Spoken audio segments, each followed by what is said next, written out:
പിന്നെ ഈ കുറ്റം അല്ലെങ്കിൽ ഈ റാഗിങ് ചെയ്ത് വന്നിട്ട് രക്ഷിക്കാൻ വേണ്ടി നിൽക്കുന്ന ഈ നരഭോജികളായിട്ടുള്ള ഈ നേതാക്കന്മാരുടെ മനസ്ഥിതി, ഈ റാഗ് ചെയ്തിട്ട് വന്നിട്ട് അവരെ രക്ഷപ്പെടുത്താൻ വേണ്ടി നിൽക്കുന്ന നേതാക്കന്മാരാ.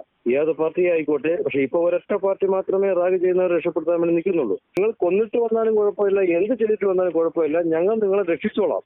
അതിനുള്ള ഏറ്റവും വലിയ ഉദാഹരണമാണ് വളരെ ക്രൂരമായി സിദ്ധാർത്ഥനെ വയനാട് പൂക്കോട് വെറ്ററിനറി കോളേജിൽ ഇടതുപക്ഷത്തിന്റെ SFI കാരന്മാർ കൊന്നിട്ട് വയനാട് മജിസ്ട്രേറ്റിന്റെ അടുത്ത് വരെ കൊണ്ടുപോയി കീഴടങ്ങാൻ വേണ്ടി കൊണ്ടുപോയതാ. റാഗ് ചെയ്ത് കൊന്ന കൊലയാളിയെ മജിസ്ട്രേറ്റ് അദ്ദേഹത്തിന് ഗെറ്റ് ഔട്ട് അടിച്ചു, ഈ പറയുന്ന ഈ MLA. നമസ്കാരം. ഇക്കഴിഞ്ഞ ദിവസം ഗവൺമെന്റ് നഴ്സിംഗ് കോളേജിലുണ്ടായ അതിക്രൂരമായിട്ടുള്ള റാഗിങ്ങിനെ കുറിച്ചുള്ള വിവരങ്ങൾ പുറത്തു വന്നതോടെ വീണ്ടും കേരളക്കര ഞെട്ടി. എന്നാൽ അതിനു മുമ്പ് അതിലും ക്രൂരമായി റാഗിങ്ങിനിരയായി കൊല്ലപ്പെട്ട ഒരു യുവാവുണ്ട്, ഒരു വിദ്യാർത്ഥിയുണ്ട്, സിദ്ധാർത്ഥനെ ആരും മറന്നിട്ടുണ്ടാകില്ല. പക്ഷേ കാലഘട്ടത്തിൻ്റെ ഒരു പോക്കിൽ സിദ്ധാർത്ഥൻ്റെ അച്ഛൻ്റെയും അമ്മയുടെയും ഒക്കെ വേദനയായി അത് ഒരു ഏറ്റക്കുറിച്ചിൽ വന്നുപോയി എന്നുള്ളതാണ്. ഇപ്പോൾ വീണ്ടും സിദ്ധാർത്ഥൻ ചർച്ചയാവുകയാണ്. സിദ്ധാർത്ഥന് നീതി കിട്ടിയോ എന്ന് ചോദിച്ചാൽ ഇല്ല എന്ന് തന്നെയാണല്ലോ ഉത്തരം. അത് ആർക്കും പറയാനായിട്ട് ഒരു തപ്പലിന്, ഒരു സംശയത്തിനൊന്നും ഇടവരേണ്ട ആവശ്യമില്ല.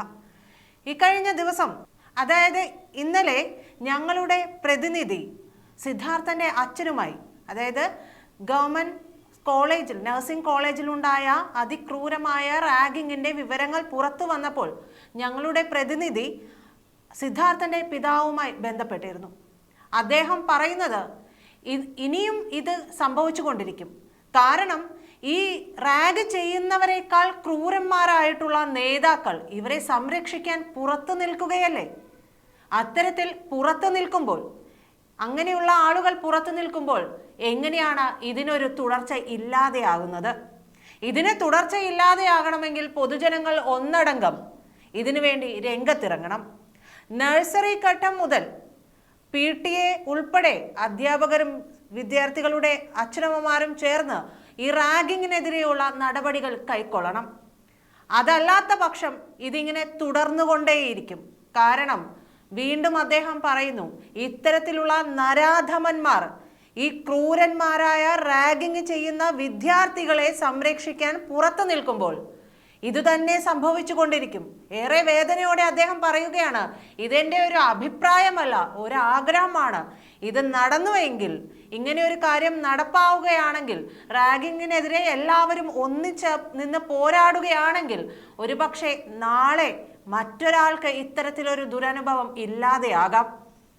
പക്ഷെ അതിലും അദ്ദേഹത്തിന് പ്രതീക്ഷയൊന്നുമില്ല. കാരണം നമ്മൾക്ക് ഓരോരുത്തർക്കും നമ്മളുടെ കുടുംബത്തിൽ സംഭവിക്കുമ്പോഴല്ലാതെ ഒന്നിൻ്റെയും വേദന ഒരു പരിധിക്കപ്പുറത്തേക്ക് കൊണ്ടുപോകാനോ കൊണ്ട് നടക്കാനോ ഒന്നും സാധിക്കില്ല. അത് അവരുടെ കാര്യമല്ലേ. നീ മിണ്ടണ്ട, ഇങ്ങ് പോര് എന്നുള്ളതാണ് പൊതുവായ ഒരു സമീപനം. ഈ സമീപനമാണ് ഈ ക്രൂരന്മാരെ ഈ നാട്ടിൽ വെച്ചു പൊറപ്പിക്കുന്നതിന് സഹായകരമാവുന്നത്. അതിന് അദ്ദേഹം പറയുന്നു, സിദ്ധാർത്ഥന്റെ പിതാവ് പറയുകയാണ്, ഇത്തരത്തിലുള്ള ക്രൂരന്മാരെ വെച്ചു പൊറപ്പിക്കുന്ന ഒരേ ഒരു പാർട്ടിയെ ഈ നാട്ടിലുള്ളൂ. അത് ഏതാണെന്ന് ഞാൻ പറയാതെ തന്നെ എല്ലാവർക്കും അറിയാം. എന്തായാലും അദ്ദേഹത്തിന്റെ പൂർണ്ണമായ വാക്കുകൾ നമുക്ക് കേൾക്കാം. നമസ്കാരം ചേട്ടാ. നമസ്കാരം.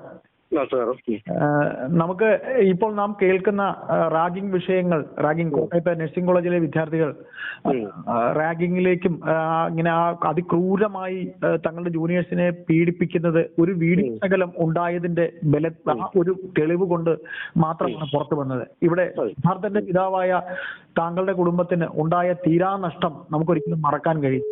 അപ്പോ നമുക്കിതിൽ ഒറ്റ ചോദ്യമേ ചോദിക്കാനുള്ളൂ. താങ്കളുടെ മകനെ ഇത്തരത്തിൽ ഒരു കൂട്ടം വിദ്യാർത്ഥികൾ റാഗിങ്ങിലൂടെ ആ കുട്ടിയുടെ ജീവിതം തകർത്തെറിയുമ്പോൾ അത് അത്തരം അനുഭവത്തിൽ നിന്നുണ്ടായ ഒരു പാഠം ഇവിടുത്തെ സമൂഹം ഉൾക്കൊണ്ടിട്ടില്ല, അല്ലെങ്കിൽ അതിലൊരു പേടി അവർക്കുണ്ടായില്ല എന്നുള്ളതിന്റെ തെളിവ് തന്നെയല്ലേ വീണ്ടും ഇതിവിടെ ആവർത്തിക്കുന്നത്? എന്ത് തോന്നുന്നു സിദ്ധാർത്ഥന്റെ പിതാവായ താങ്കൾക്ക്? എന്താ പറയാനുള്ളത്? അത് ശരിക്കും പറഞ്ഞാൽ 100% ശരിയാണ്. പക്ഷെ റാഗ് ചെയ്യുന്ന കുറ്റവാളികളായ ആ ക്രൂരന്മാരെക്കാളും നമ്മൾ ചിന്തിക്കേണ്ടത് ഈ റാഗ് ചെയ്തിട്ട് വന്നിട്ട് അവരെ രക്ഷപ്പെടുത്താൻ വേണ്ടി നിൽക്കുന്ന നേതാക്കന്മാരാ. ഏത് പാർട്ടി ആയിക്കോട്ടെ. പക്ഷെ ഇപ്പൊ ഒരൊറ്റ പാർട്ടി മാത്രമേ റാഗ് ചെയ്യുന്നവരെ രക്ഷപ്പെടുത്താൻ വേണ്ടി നിൽക്കുന്നുള്ളൂ. അതവിടെ നിൽക്കട്ടെ. ഈ രക്ഷപ്പെടുത്താൻ നിൽക്കുന്ന ആൾക്കാർ ഉള്ളിടത്തോളം കാലം ഈ റാഗിങ് ഇവിടെ നടന്നുകൊണ്ടിരിക്കും. അത് തന്നെയാണ് അവിടെ ഒരു ഏറ്റവും വലിയൊരു പ്രോത്സാഹനം. നിങ്ങൾ കൊന്നിട്ട് വന്നാലും കുഴപ്പമില്ല, എന്ത് ചെയ്തിട്ട് വന്നാലും കുഴപ്പമില്ല, ഞങ്ങൾ നിങ്ങളെ രക്ഷിച്ചോളാം. അതിനുള്ള ഏറ്റവും വലിയ ഉദാഹരണമാണ് വളരെ ക്രൂരമായി സിദ്ധാർത്ഥനെ വയനാട് പൂക്കോട് വെറ്ററിനറി കോളേജിൽ ഇടതുപക്ഷത്തിന്റെ SFI കാരന്മാർ കൊന്നിട്ട് അവർ ചെന്ന് രക്ഷ പ്രാപിച്ചത് അവിടെ ഉള്ള നേതാവിന്റെ അടുത്താ, അവിടെ ഇടതുപക്ഷ നേതാവിന്റെ അടുത്താ. ഞാൻ ഊഹിച്ചു പറയുന്നതല്ല. ആ നേതാവാണ് ആ CPM-ന്റെ പഴയ അവിടുത്തെ ജില്ലാ സെക്രട്ടറി ആയിരുന്നു, അവിടുത്തെ ഒരു MLA ആയിരുന്നു. അദ്ദേഹം തന്നെയാണ് ഈ പറയുന്ന SFIയുടെ യൂണിറ്റ് പ്രസിഡന്റ് അരുൺ, ഇതിന്റെ മുഖ്യ പ്രതികളിൽ ഒരാളാ ഈ കൊലപാതകത്തിന്റെ.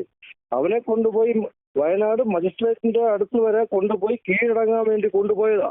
റാഗ് ചെയ്ത് കൊന്ന കൊലയാളിയെ മജിസ്ട്രേറ്റ് അദ്ദേഹത്തിന് ഗെറ്റ് ഔട്ട് അടിച്ചു, ഈ പറയുന്ന ഈ MLA. അതിൽ നിന്ന് നമ്മൾ എന്താ മനസ്സിലാക്കേണ്ടത്? എന്ത് ചെയ്താലും എന്ത് റാഗ് ചെയ്താലും കൊന്നാലും രക്ഷിക്കാൻ പുറമേ ആളുണ്ട്. അത് തന്നെയാണ് നിസ്സാരം. നമ്മൾ 2005 ഒന്നാണ് ഈ റാഗിംഗ് ഉള്ള ഒരു ആക്ടിവിറ്റി വന്നത്, ഒരു നിരോധന നിയമം. അത് കഴിഞ്ഞിട്ട് ജസ്റ്റ് ഒന്ന് ചിന്തിച്ചാൽ മതി. ഈ നിയമത്തിൽ വന്നതിന് ശേഷം ഒരൊറ്റ കുട്ടിയിലെങ്കിലും ഒരൊറ്റ ക്രിമിനലെങ്കിലും സ്കൂളിൽ റാഗിംഗ് നിരോധന നിയമപ്രകാരം ശിക്ഷ അനുഭവിച്ചിട്ടുണ്ടോ? മാക്സിമം ഉള്ളതെന്ന് പറഞ്ഞാൽ സസ്പെൻഷൻ. അത് കഴിഞ്ഞിട്ട് എവിടെയെങ്കിലും ഒരു വലിയൊരു ശിക്ഷ എന്റെ അറിവിലില്ല. ഉണ്ടോ? കാരണം എന്തുകൊണ്ടാ? കുട്ടികളാണ് കുറ്റവാളികൾക്ക്, അല്ല വിദ്യാർത്ഥികളാണ്, അവർക്ക് അതിനെ പരിഗണന കൊടുക്കണം. വിദ്യാർത്ഥികൾ നാളത്തെ പൗരനാണ്. കുറ്റവാളികളായ വിദ്യാർത്ഥികൾ നാളത്തെ പൗരനാണെന്ന്.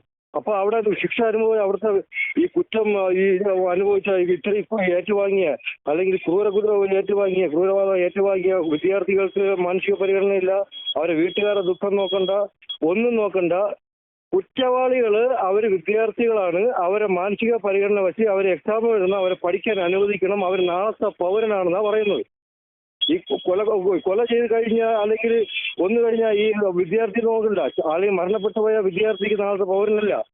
വിദ്യാർത്ഥികൾ അച്ഛനും അമ്മയും നാളത്തെ അവരെ വേദന അറിയണ്ട, ഒന്നും അറിയേണ്ട കാര്യമില്ല. ആ മരണപ്പെട്ടു പോയ വിദ്യാർത്ഥി നാളെ ഏത് ലെവലിൽ വരേണ്ടതാണ്, എത്ര ഹൈ ലെവലിൽ വരേണ്ട, അക്കാഡമിക്കിലായിരുന്നാലും ഏത് ലെവലിൽ വരേണ്ടതാണ്, അതൊന്നും അറിയണ്ട. കുറ്റവാളികൾക്ക് വളരെ മുൻഗണന. അവർ നാളത്തെ പൗരനാണ്, അവർ കുട്ടികളാണ്, അവർ വിദ്യാർത്ഥികളാണ്, അവർ എക്സാം എഴുതണം, പരീക്ഷ എഴുതണം. അതുകൊണ്ട് ഈ കേസിൽ നിന്നും അവരുടെ നിരുപാധികം വിട്ടയക്കുന്നു. അവർക്കുള്ള മാക്സിമം ശിക്ഷ എന്ന് പറഞ്ഞാൽ ഒരു 4-5 മാസം സസ്പെൻഷൻ. ഈ നിയമം അല്ലെങ്കിൽ ഈ വ്യവസ്ഥിതി എന്ന് മാറുന്നുവോ അന്ന് അതൊന്ന്. പിന്നെ ഈ കുറ്റം അല്ലെങ്കിൽ ഈ റാഗിങ് ചെയ്ത് വന്നിട്ട് രക്ഷിക്കാൻ വേണ്ടി നിൽക്കുന്ന ഈ നരഭോജികളായിട്ടുള്ള ഈ നേതാക്കന്മാരുടെ മനസ്ഥിതി, അവരുടെ മനോഭാവം എന്ന് മാറുന്നുവോ അന്ന് വരെയും ഈ അവരുടെ സമ്പ്രദായം റാഗിങ് അല്ലെങ്കിൽ റാഗിങ് കൊല നടന്നുകൊണ്ടേയിരിക്കും. ഇല്ലെങ്കിൽ ചെയ്യേണ്ടത് LKG UKG മുതൽ വരുന്ന പാരന്റ്സ് ടീച്ചർ അസോസിയേഷൻ അവർ മുഖാന്തരം പൊതുജനങ്ങൾ അവർ ഒരു മുൻകൈ എടുക്കണം. രാഷ്ട്രീയക്കാരന്മാരെ നോക്കണ്ട, അവന്മാർ നിൽക്കില്ല. പോലീസുകാരെ നോക്കണ്ട, അവർ നിൽക്കില്ല. എല്ലാ തെളിവുകളും എല്ലാ സാക്ഷികളും അട്ടിമറിച്ചിട്ടായിരിക്കും ഒരു കേസ് കോടതിയിൽ കൊണ്ടുപോകുന്നത്. ഈ പറയുന്ന പോലീസ് നെറുകെട്ട പോലീസ് കഴിയുന്നത്. എന്റെ സിദ്ധാർത്ഥന്റെ കേസ് സംഭവിച്ചാതെ എല്ലാ കേസും എല്ലാ തെളിവും നശിപ്പിച്ചിട്ട് കൊടുത്തിട്ടുള്ളതാ. അതാ ഇത്രയും ദുർബലമായി ആദ്യം പോയത്. എന്നാൽ ഞാൻ സമ്മതിക്കുന്ന ദുർബലമാറ്റി. അതുകൊണ്ട് ഇനി ഒരു കാരണവശാലും ഈ രാഷ്ട്രീയക്കാരന്മാരെയോ ഈ പോലീസുകാരന്മാരെയോ ഒരു സംഘടനയോ നോക്കിയിട്ട് കാര്യമില്ല.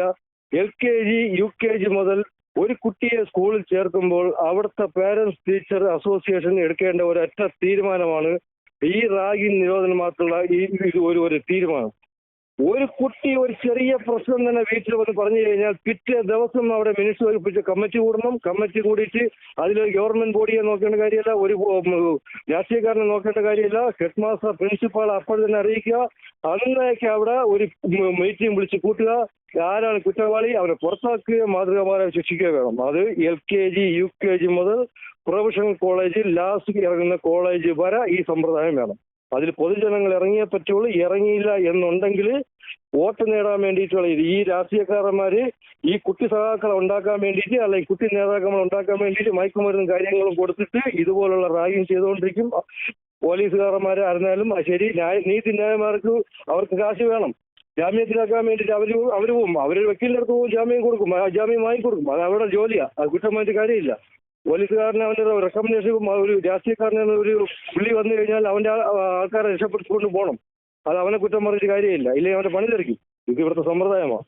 ഇത് മാറ്റണമെങ്കിൽ പൊതുജനങ്ങൾ ഇറങ്ങിയേ പറ്റുള്ളൂ. അതുകൊണ്ടാണ് ഞാൻ പറഞ്ഞത് LKG മുതൽ UKG മുതൽ സ്കൂളിൽ ചേർക്കുമ്പോൾ പാരന്റ്സ് ടീച്ചർ അസോസിയേഷൻ എടുക്കുന്ന ഒരു തീരുമാനം എന്ന് പറഞ്ഞാൽ ഒരു ആന്റി റാഗിംഗ് സ്ക്വാഡ് എന്ന് പറഞ്ഞ സാധനം ഇന്ന ആൾക്കാർ എന്നല്ല, ഇവർ തമ്മിൽ തീരുമാനം എടുക്കുക. എല്ലാവരും ഇത് ഉള്ള പാരന്റ്സ് ടീച്ചർ അസോസിയേഷൻ എല്ലാവരും ഈ സ്ക്വാഡിൽ അംഗമായിരിക്കണം. ഇത് എന്റെ ഒരു അഭിപ്രായമല്ല, അതിന് ആഗ്രഹമാണ്. എന്റെ അഭിപ്രായം പറഞ്ഞു കഴിഞ്ഞാൽ ചിലപ്പോൾ അഭിപ്രായത്തിൽ ഒരുപാട് വ്യത്യാസമുണ്ടാവും. ഇതെന്റെ ഒരു ആഗ്രഹം. ഇത് എന്നേക്കും നിർത്താൻ പറ്റുമോ എന്നുള്ളത്. ഇല്ലാതെ നമ്മൾ ഒരുത്തനെ നമ്പിയിട്ട് കാര്യമില്ല. ഇവനൊക്കെ എല്ലാം ഓരോ സംഭവം കഴിയുമ്പോഴും ബന്ധപ്പെട്ട മന്ത്രി പറയും ഇനി ഭാവിയിൽ ഇങ്ങനെ ഒരു സംഭവം ഉണ്ടാവില്ല, കർശനമായ നടപടിയെടുക്കും.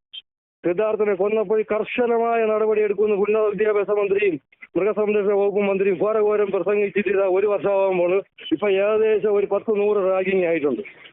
കർശനമായ നടപടി എടുത്തിട്ട് ഏറ്റവും ലാസ്റ്റ് ഉണ്ടായി ഈ പാവപ്പെട്ട ഈ വിദ്യാർത്ഥി കണ്ണൂർ അവിടെ നിന്നാണ് ഇപ്പൊ ആരോഗ്യമന്ത്രി പറഞ്ഞിട്ടുണ്ട് കർശനമായ നടപടി എടുക്കുമെന്ന്. പറഞ്ഞു കഴിഞ്ഞാൽ വിശ്വസിച്ചേ പറ്റുള്ളൂ. പിന്നെ വിദ്യാർത്ഥികളാണ് ഇപ്പൊ ഇവിടെയൊക്കെ വാക്കുകൾ കേട്ടങ്ങ് പോവുക. ഞാൻ പറഞ്ഞത് എന്റെ ഒരു ആഗ്രഹമാണ്, നടക്കുന്നെങ്കിൽ നടക്കട്ടെ. താങ്കൾക്ക് അതിനെ കുറിച്ച് എന്തെങ്കിലും ചെയ്യാൻ പറ്റുന്നെങ്കിൽ, അങ്ങേക്ക് എന്തെങ്കിലും പ്രവർത്തിക്കാൻ പറ്റുന്നുണ്ടെങ്കിൽ അത് പ്രവർത്തിച്ച് കാണിക്കുക. അല്ലെങ്കിൽ എന്റെ അഭിപ്രായം തെറ്റാണെന്നുണ്ടെങ്കിൽ ധൈര്യമായി പറയാ ഇത് വർക്കൗട്ട് അല്ല എന്ന്. കോട്ടയത്തെ നഴ്സിംഗ് വിദ്യാർത്ഥികളെ ഞാൻ ഇടയ്ക്കെന്ന് പറഞ്ഞത് കോട്ടയത്തെ നഴ്സിംഗ് വിദ്യാർത്ഥികളുടെതാണ് ഈ അവസാന ഉദാഹരണം പറഞ്ഞിരിക്കുന്നത്. എന്നാൽ ആരോഗ്യമന്ത്രി പറഞ്ഞിരിക്കുന്നത് കർശന നടപടി എന്നൊക്കെയാണ്. കർശന നടപടി എന്ന് നിരവധി നാം കേട്ടിട്ടുണ്ട്.